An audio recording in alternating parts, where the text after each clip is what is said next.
हर हर महादेव, जय महाकाल। आज की इस वीडियो में गुरुजी ने जो उपाय बताए हैं वो बहुत ज़्यादा खास हैं। यदि आप समस्याओं से घिरे हुए हैं, आप समस्याएं जीवन में ख़त्म नहीं हो पा रही हैं, आप निराश हो चुके हैं, तो आपको ये उपाय करना है।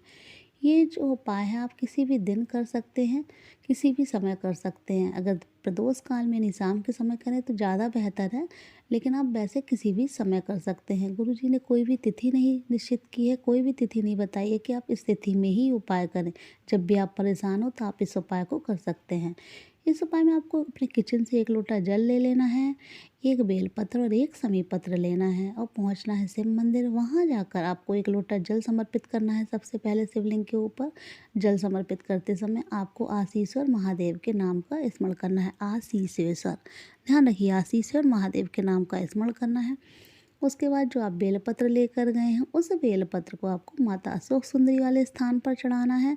बस ये ध्यान रखना है, माता अशोक सुंदरी वाले स्थान पर आप जब बेलपत्र चढ़ाएं तो बेलपत्र की डंडी शिवलिंग की तरफ होनी चाहिए और पत्तियां जलाधारी की तरफ। उसके बाद जो समी पत्र लेकर गए हैं, उस समी पत्र को आपको शिवलिंग के ऊपर चढ़ाना है। शिवलिंग पर जब समी पत्र आप चढ़ाएं तो समी पत्र की डंडी जलाधारी की तरफ हो, पत्तियां आपकी तरफ, क्योंकि आप उत्तर दिशा की तरफ मुँह करके खड़े हैं। बस ये ध्यान रखना है, तीनों सामग्री चढ़ाते समय आपको आशीश्वर महादेव के नाम का स्मरण करना है। ये तीनों सामग्री चढ़ाकर वहाँ बैठकर आपको प्रार्थना करनी है, जो भी आपकी समस्या है उसके लिए। गुरुजी ने कहा हफ्ते में किसी भी दिन आप ये उपाय कर सकते हैं और प्रदोष काल में करें तो ज़्यादा बेहतर है। वैसे आप किसी भी समय ये उपाय कर सकते हैं।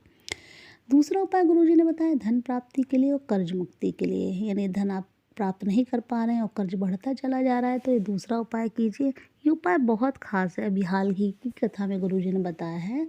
इस उपाय में आपको 1 लोटा जल ले लेना है, 1 लोटा जल लेना है और आपको लेना है 1 कमलगट्टा और आपको 5 पेड़ों की पत्तियां लेनी है। ध्यान रखिए, आपको 5 पेड़ों की पत्तियां ले लेनी है। किसी भी वृक्ष की, 1 नीम की ले लीजिए, 1 बरगद की ले लीजिए, 1 पीपल की ले लीजिए, और भी जो भी आपके आसपास वृक्ष हों उनमें से 5 पेड़ों की 5 पत्तियां, अलग अलग आपको 5 पत्तियां लेनी है और आपको पहुंचना है शिव मंदिर। जो आप कमलगट्टा लेकर गए हैं वहां जाकर वो कमलगट्टा आपको अपने जल में डाल लेना है और पत्तियां नहीं डालनी है, जल में आपको सिर्फ कमलगट्टा डालना है। उसके बाद वो जो जल है आपको उत्तर दिशा की तरफ मुख कर शिवलिंग पर समर्पित करना है।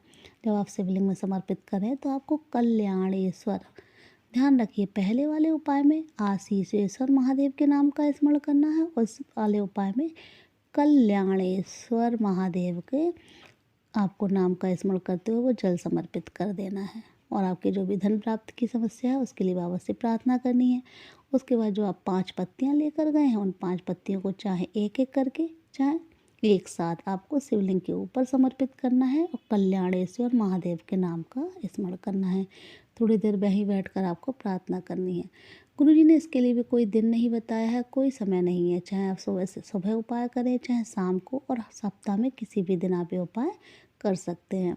गुरुजी ने कहा है यदि आप उपाय करते हैं तो देखिएगा बहुत जल्दी ही आपके धन प्राप्ति की जो समस्या है वो समाप्त हो जाएगी। आपको धन प्राप्त होने लगेगा, धन आने के नए नए मार्ग मिलेंगे आपको। बस यह ध्यान रखना है कि आपको जो जल है हमेशा अपने किचन से ही भरना है शिवलिंग के ऊपर चढ़ाने के लिए। एक तीसरा उपाय गुरुजी ने बताया है, ये भी मनोकामना पूर्ति के लिए है। जब आपका कोई कार्य नहीं बनना है तो आप ये उपाय कीजिए। इस उपाय में आपको क्या करना है, आपको लेना है 1 लोटा जल। 1 लोटा जल आपको अपने किचन से ले लेना है। 1 समी पत्र लेना है आपको। ध्यान रखें, कोई भी सामग्री खंडित नहीं होनी चाहिए। जब भी आप शिवलिंग पर कोई सामग्री चढ़ाएं तो खंडित ना हो।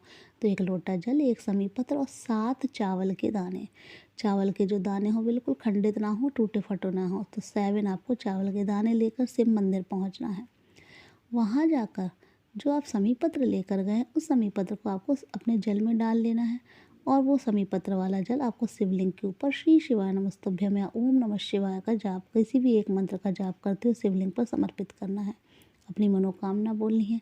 उसके बाद जो 7 चावल के दाने हैं वो एक एक करके आपको देखिए माता अशोक सुंदरी वाले स्थान पर रखने हैं, समर्पित कर देने हैं। आपको किस तरीके से रखना है हम आपको वीडियो में दिखाने का प्रयास कर रहे हैं। हम पहले उपाय में भी दिखा रहे हैं आपको कि किस तरीके से आपको समी पत्र और बेलपत्र समर्पित करना है। और इस वाले उपाय में हम आपको चावल को दिखा रहे हैं कि आपको कौन से स्थान पर जो चावल के दाने वो सातों कैसे समर्पित करने हैं, क्योंकि माता अशोक सुंदरी का स्थान वहीं से होता है जहाँ से जल नीचे गिरता है। जहाँ जो जल नीचे गिरता है और जहाँ बीच में एक मोटी सी एक लाइन होती है, कहीं कहीं सांप की आकृति होती है, तो वो माता अशोक सुंदरी का स्थान कहलाता है।